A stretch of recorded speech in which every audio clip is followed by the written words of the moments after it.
Today, we're talking about two mid-range phones that by last year's standards shouldn't even be crossing 20,000 pesos. But here we are anyway. Meet the Realme P4 Power and the Samsung Galaxy A27. Both are priced closely and on paper, their overall performance isn't too far off from each other either. So, the real question is, which one actually gives you more bang for your buck? Let's find out in this comparison review. I'm your host Earl. Roll that intro.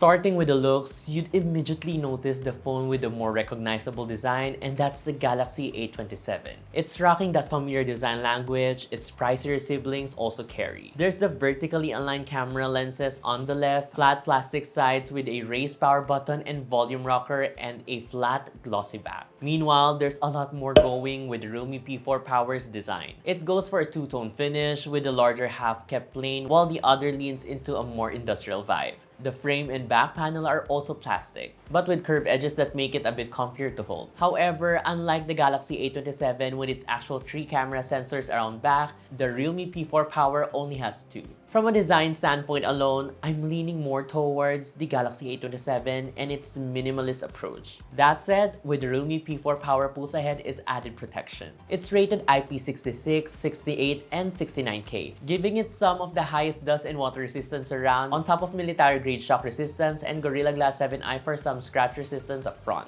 The Galaxy A27, meanwhile, settles for the usual IP64 rating, though it does score better display protection with Gorilla Glass Victus Plus.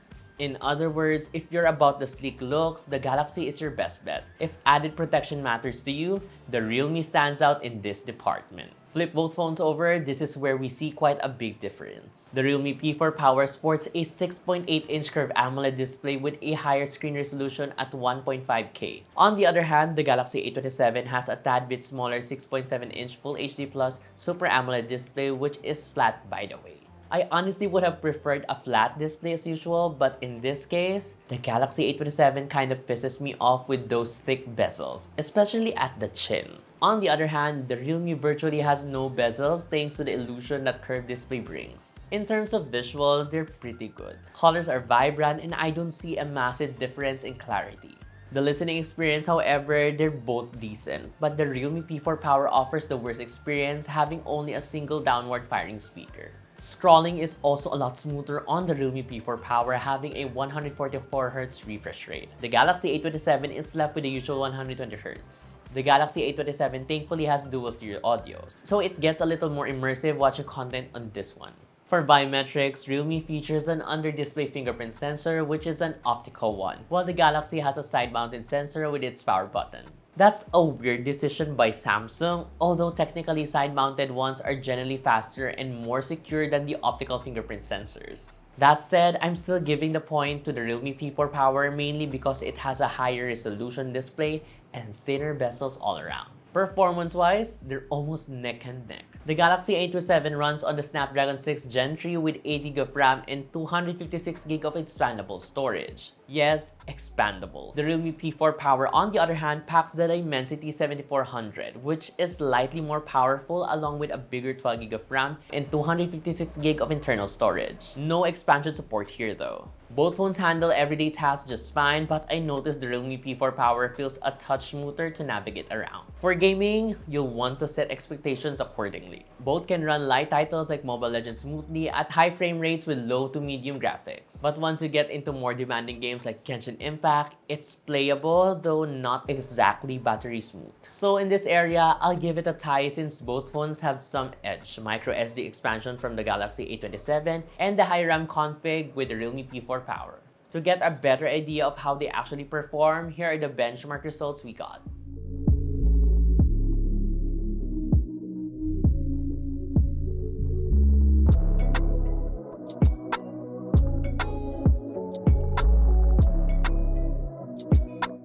Now, in terms of cameras, they perform almost the same too. The Galaxy A27 features a triple setup consisting of a 50-megapixel main shooter, a 5-megapixel ultra-wide, and a 2-megapixel macro sensor. The Realme P4 Power, meanwhile, goes with a dual setup, also rocking a 50-megapixel main camera paired with an 8-megapixel ultra-wide lens. Taking a look at our sample shots, in normal photo mode, I prefer the shots from the Galaxy A27. They look more natural, while Realme's output tend to lean a bit more saturated. Ultra-wide shots though look better on the realme, offering less noisy images and relatively wider field of view.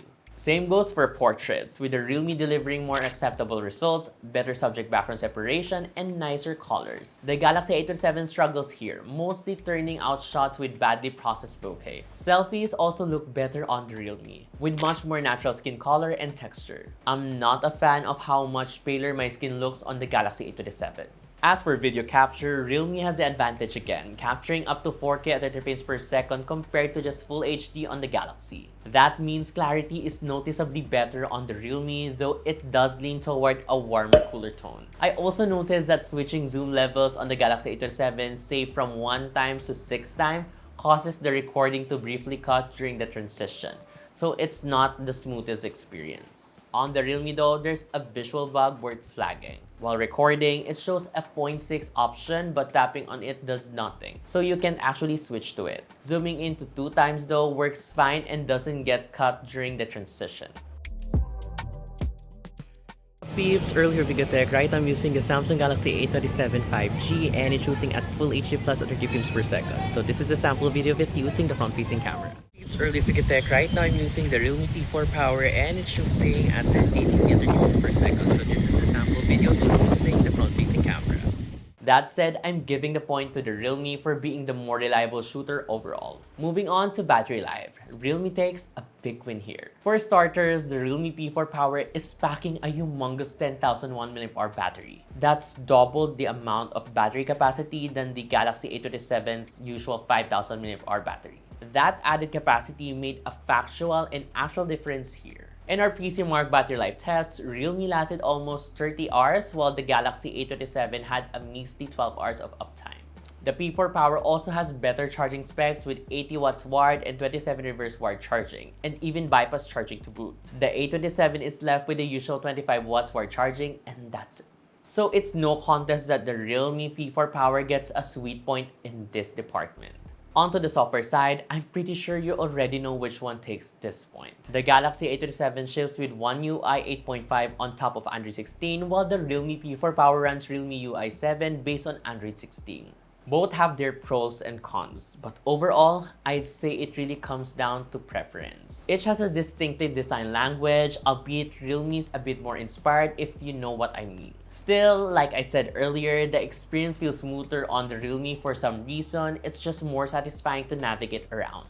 But perhaps the Galaxy A27's biggest advantage is its longer software support. Samsung is promising 6 years of not just security patches, but major OS upgrades as well. That means it should reach Android 22, assuming Samsung follows through on that promise. I'll take that kind of software support any day since it directly translates to a longer lifespan for the phone under ideal conditions. Connectivity-wise, both cover the essentials: 5G, NFC, and GPS. The realme P4 Power does have one extra with an IR blaster for controlling home appliances though. Still, I'm giving the point to Samsung here. So, tallying it all up on pure points alone, this is already a win for the realme P4 Power. But we can't talk value without talking price. And this is where things gets interesting. The realme P4 Power retails for 25,999 pesos for its only configuration at 12GB RAM and 256GB of storage. The Galaxy A27 meanwhile comes in two options: 18,990 pesos for the 6GB plus 128GB of storage and 21,990 pesos for 8GB plus 256GB of storage. That's a pretty significant gap. Even the higher A27 config still undercuts the realme by around 4,000 pesos, and the base variant is a whopping 7,000 pesos cheaper. So, is the realme P4 Power worth that extra cash? If you're someone who's constantly on the go, hates charging every night, and wants a display and camera setup that just perform better day to day, the realme P4 Power justifies its higher price tag. The battery life alone is genuinely an absolute advantage. But if you're after the better overall value, especially if the Galaxy A27 fits your budget, Samsung offering makes a lot of sense too. You're getting longer software support, a more premium feeling design, and a lower price even if you're compromising a bit on battery and overall performance. There you have it. What do you think of this comparison between the Samsung Galaxy A27 and the realme P4 Power? Are Team Samsung or Team Realme, at least in this comparison? Share your thoughts in the comments below. If you find this video helpful or informative, drop a like, subscribe to our channel, and follow us on our socials for more tech news and reviews. Again, this is Earl, and I'll see you guys in the next one. Bye!